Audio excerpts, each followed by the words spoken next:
is doing amazing today. I had a thought, or a couple thoughts, I guess, because it's me and I always have 1,000, that was triggered yesterday. Well, it started being triggered yesterday when somebody asked me about my lifestyle and how I manage to do the healthier things that I do. Like, how do I manage to cook from scratch and all that with working and having kids and all that. They're like, I don't have enough time and I can't do that. And those are blocks they're giving themselves, right? So I thought I would touch on how this process started for me, because I was not always this way. I actually had a pretty unhealthy lifestyle for a very long time. Didn't eat right, didn't sleep right, didn't exercise. I just put myself through a lot. And when my health started to go bad and I started to have really bad consequences to the actions and the lifestyle that I was living, I had to take a step back and kind of figure out, what am I doing to cause this? Like, and what can I do to correct it? It didn't all happen at one time. It's not like I woke up one day and I was like, I'm going to eat better, I'm going to sleep better, I'm going to work better, I'm going to blah, blah, blah. No. I went into it completely clueless, and I looked at all my vices and my sleeping patterns and how much I was working and how little self-care and just all those things. And I kind of took a look at it, and I took one thing at a time. So for me, the first thing that I did was to step into my power and start to tell people that I couldn't do things. I was very much so a people pleaser, and I would focus so much on doing these things for other people that I wasn't doing for myself. I couldn't even find time to soak in a tub before bed because I'd be so exhausted by the time I finally got to go to sleep, because I was running from the time I woke up to the time I finally fell asleep. And the only thing that was making me sleep was pure exhaustion. So the first step for me was to start telling people, you're going to have to do some things for yourself, because I need to do some things for myself. And that included my kids and my family and those that were closest to me. From there, I was able to take on another step. So then I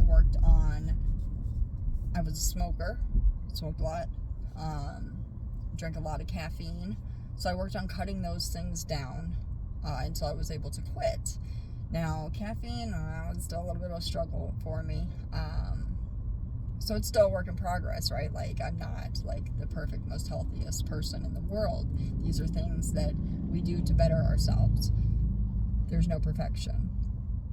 So I still have 1 cup of coffee a day, and then I drink hot tea if I feel like I need a little more caffeine or whatnot. So I reduced it a lot, from like 3 pots of coffee down to that.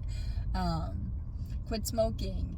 Then I started to exercise more, and just enough, not like, oh, I'm going to get buff, but enough to re-energize and make my body feel well, reconnecting with nature, getting out in the parks and hiking, and I can include my kids in that. They love it. It's great. And then there was the change,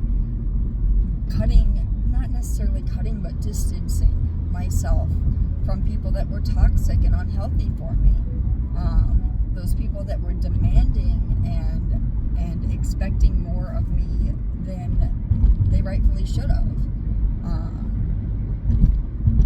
Anybody who gave me kind of that feeling that made me feel bad about myself if I didn't do for them before I did for myself, or even my kids. Like, I had people in my life that would get jealous if I spent more time with my children than with them. I had to cut those people out, or at least distance myself from them considerably. In doing that, sleep came naturally. I started to sleep better, sleep longer. The hours that I should have been sleeping all along, so that my body could regenerate.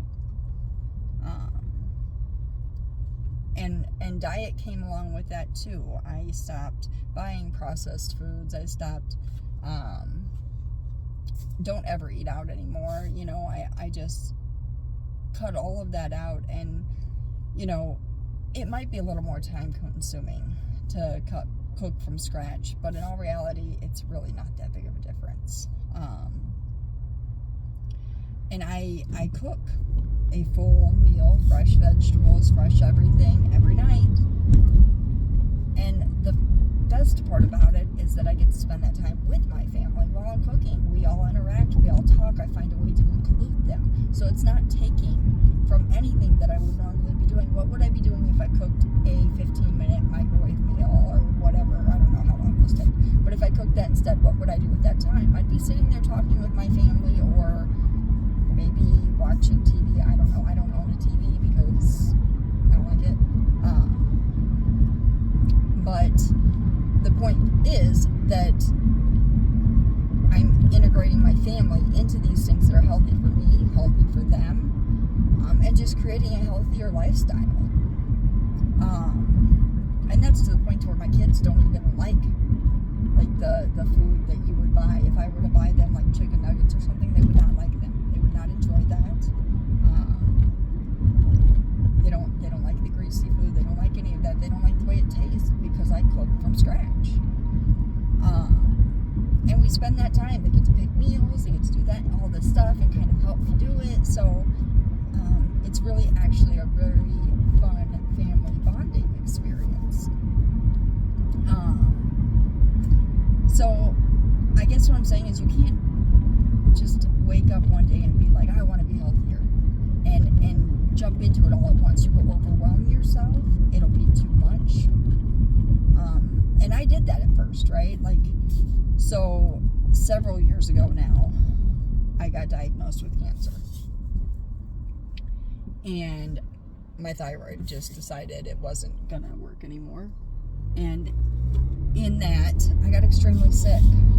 I felt horrible, and I tried to dive straight in, and I was just gonna fix it all. I was gonna go vegan, I was gonna work out and go to the gym and do all this stuff, and I made myself sicker because I didn't do the research. I didn't allow myself the time to adjust and take baby steps to this. You can't just one day go, boom, I'm going to change everything. Your body will probably rebel because unfortunately we become addicted to these unhealthy things. Our bodies become accustomed to them. And that doesn't mean we need them. It's like caffeine. We get addicted. It doesn't mean it's good for us. It just means our body expects it now. So I took baby steps, and now this many years later, I don't have cancer. I didn't do chemo. I didn't do any of those procedures. My thyroid works perfectly, and I have an amazing relationship with my partner and my children. Healthier relationship than I've ever had, and that all comes from all of this healthy healing. And that's just lifestyle, right? There's more to it. That's the physical parts. I worked spiritually to heal myself. I worked emotionally to heal myself. I went in and really looked at those traumas that happened as I was a child and worked to heal those wounds and allow that inner child in me to heal. And in doing that, everything around me has just started to fall in place. And now it's crazy because you think back 15 years ago, if I would have struggled to make bills or struggled to do anything, I would have been in panic. I would have been like, I gotta do another job, I gotta do this, I can't have any fun, it's gotta be all work, and you know, everything's a mess, and I just would have been chaotic here because of that. But now I'm just like, it's okay. Everything's gonna work out. I put faith in it. If I'm doing the right thing, the next right thing is gonna happen. My higher self is looking out for me, and that's not gonna lead me wrong. It's not.